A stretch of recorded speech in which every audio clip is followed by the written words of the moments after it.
संस्कृति पार्टी चाहिँ यो जातिवादी पार्टी हो भन्छ तपाईँ त यसो हेर्दाखेरि त त्यो देखिएन। यदि जातिवादी पार्टी हुन्थ्यो भने म पौडेल बाहुन पण्डितको छोरो मलाई कसरी टिकट दिनुहुन्थ्यो त होइन? मलाई टिकट दिने यो त के भनेदेखि प्रतिक्रियावादी शक्तिहरूले तपाईँको चाहिँ के भनेदेखि यो चाहिँ दलालहरूले चाहिँ तपाईँको चाहिँ हामीलाई चाहिँ यसरी विभाजन गर्न सकिन्छ कि अझै पनि चाहिँ तपाईँको जातको कुरा गरेर अहिलेसम्म हाम्रो पार्टीको अध्यक्षले केपीको पार्टी अथवा नेकपा एमालेलाई बाहुनको पार्टी भन्नुभएको छैन। अनि रवि लामी छानालाई बाहुनको पार्टी भन्नुभएको छैन। जातीय ट्याग हाम्रो अध्यक्षले कसैलाई लाउनु भएको छैन भने अनि हामीलाई चाहिँ किन ट्याग लाग्ने?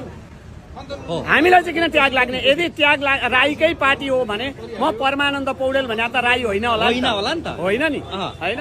प्रष्ट रूपले तपाईँहरूले बुझ्नुहोस्, यो चाहिँ यिनीहरूको जाल झेल तिग्रम केसम्म गर्न सकिन्छ, कति हदसम्म जान सकिन्छ त्यो तल्लो स्तरसम्म यिनीहरू गएका छन् भनेपछि यसरी बुझ्नुपर्छ हामीले। त्यो हामीले बुझ्नु पर्यो, त्यति बुझ्नु पर्यो। विशुद्ध यो एउटा समाजको लागि उहाँले त के भन्नुभएको छ, सबै जात जाति मिलेर सबै जाति भाषा धर्म संस्कृति